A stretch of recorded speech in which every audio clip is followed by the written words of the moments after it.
उसके बाद और भी खतरनाक लाइन है, वो है, मर्जी से जीने की भी मैं, क्या तुम सबसे अर्जी लूं।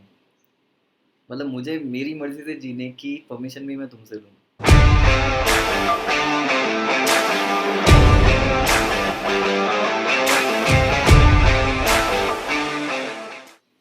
एक गांव में एक लड़का रहा करता था अपनी फैमिली के साथ। उसके बाद एक छोटा सा पपी हुआ करता था, डॉग।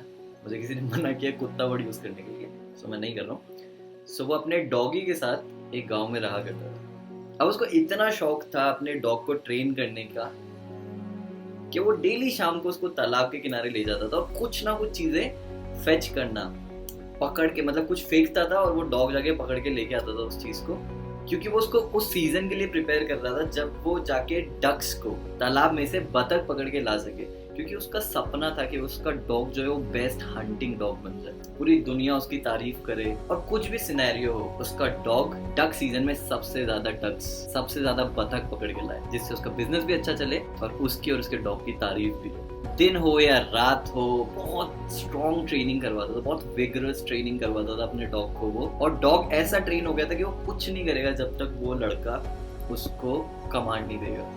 अब जैसे ही डक सीजन आया, वो लड़का बहुत एक्साइटेड अपने डॉग को लेके तालाब किनारे गया और थोड़ी देर वेट किया। कुछ समय निकलने के बाद उन्होंने एक डक के ग्रुप को अपनी तरफ आते हुए देखा, और जैसे उस लड़के ने देखा उसने अपनी गन निकाली और 3 बार शूट किया। तीसरे शॉट में एक बतख हवा में उड़ती हुई पानी में गिर गई। अब वो डॉग इतना ट्रेन था कि उसने अपने मालिक की तरफ देखा और इशारे का वेट किया। जैसे ही उसको इशारा मिला वो दौड़ के गया। अब उसने इतनी ट्रेनिंग ली थी स्विम करने की, पानी के अंदर और डक पकड़ने की, कि उस ट्रेनिंग के कारण उस लड़के को भी पता नहीं चला कि वो डॉग अब स्विम ही नहीं करता है, वो पानी के सरफेस पे दौड़ने लग गया, वो पानी के ऊपर दौड़ने लग गया। वो इतना ट्रेन हो चुका था। तो पानी के ऊपर दौड़ता दौड़ता गया, डक को उठाया और लड़के के पास आके बैठ गया। जैसे ही लड़के ने ये देखा वो सरप्राइज हो गया। उसको लगा मेरे डॉग के पास पानी पे चलने की एबिलिटी है। It's like magic. मतलब मैं कैसे किसको बताऊं, कोई मेरी बात का बिलीव नहीं करेगा।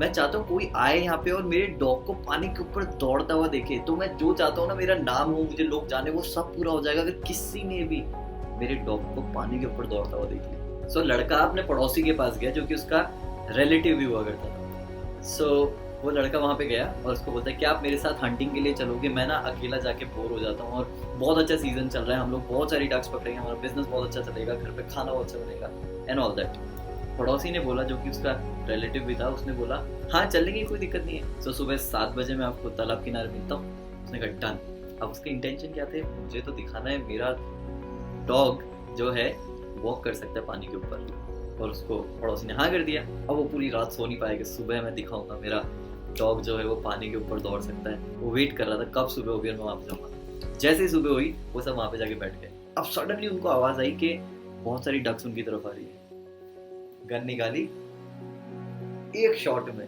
उसने एक डक मार गिराई और बिल्कुल पॉन्ड के बीच में जाके गिरी। अब जिस चीज का वो वेट कर रहा था कि अपने डॉग को बोलेगा जा डक लेके आ, उसने जैसे ही डॉग को इशारा किया, डॉग पानी के ऊपर दौड़ता हुआ गया और डक लेके आ गया। अब उस लड़के से कंट्रोल नहीं रहा, वो इतना प्राउड फील कर रहा, वो इतना अमेजिंग फील कर रहा, उसको ऐसा फील होगा फाइनली किसी ने देख लिया, अब मेरी वाह होगी, अब सब लोग मुझे देखेंगे, अब सब लोग फील करेंगे वाह तुम्हारे डॉग ने तो कमाल कर दिया, वो पानी में दौड़ सकता है। अब उसने जैसे ही अपने पड़ोसी की तरफ देखा, उनका पड़ोसी जो कि रिश्तेदार भी था, उसने बोला, और वो लड़का एक्साइटेड एकदम वेट कर रहा है और बैठा हुआ है कि कुछ बोले।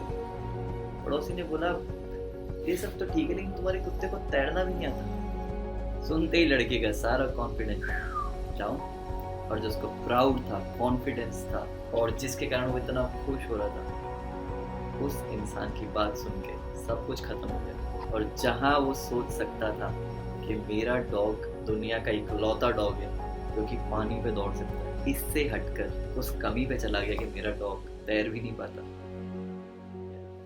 Moral of the story is, इस कथा का सार क्या है कि लोग आपको नीचा दिखाने की कोशिश करेंगे, आपकी अच्छाइयाँ, आपकी एबिलिटीज, आपके टैलेंट को आपकी ही नज़रों में गिराने की कोशिश करेंगे। क्यों? क्योंकि जो आप कर रहे हो वो नहीं कर पाते। कमी निकालना बहुत आसान है, और आसान काम कोई भी कर सकता है। सो आपको सुननी नहीं है, आप अपना काम करें, आप अपनी मेहनत करें, रिजल्ट देने वाला वो है। पॉजिटिव माइंडसेट रखें और कभी अपने आप पे डाउट ना करें। और एक और चीज़ सीखें, जब भी किसी को कुछ अच्छा करते हुए देखें, कुछ डिफरेंट करते हुए देखें, एफर्ट्स डाल के उसको अप्रिशिएट करें, उसकी तारीफ करें। मैंने कमिट किया था मैं 3 वीडियोस ऐसे बनाऊंगा जो मेरे पिताजी की लर्निंग्स का सार है। ये वो दूसरा वीडियो है, वो टॉपिक है जो मैंने उनसे सीखा है। कुछ तो लोग कहेंगे, लोगों का काम है क्या।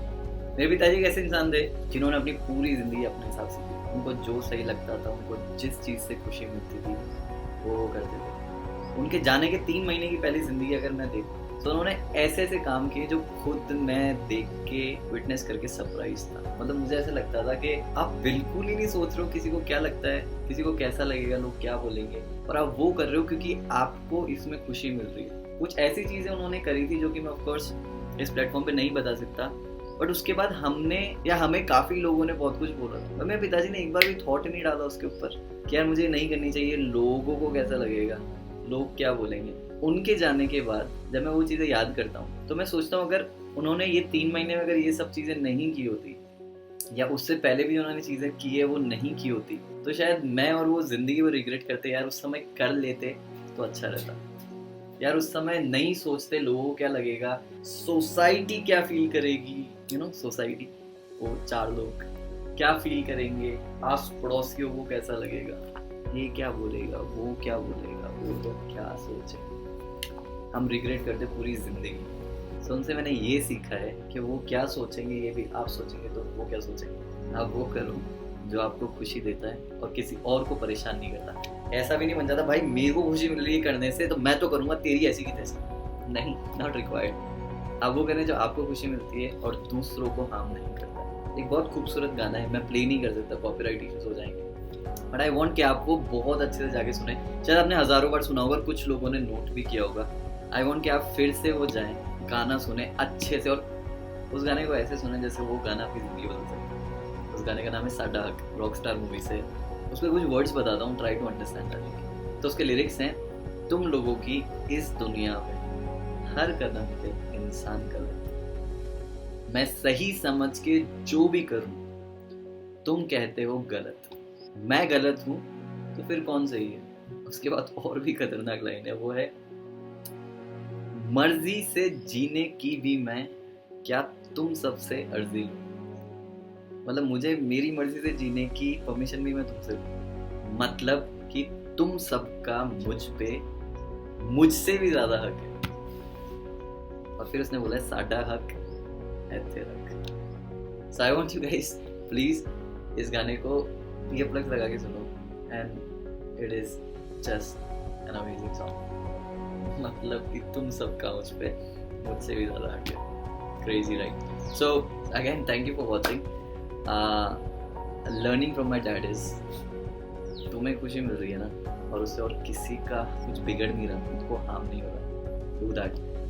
Don't wait for the right time. सही समय का वेट मत करो, now is the right time. अभी जो है ना हाथ में, अभी ये आज वही राइट टाइम।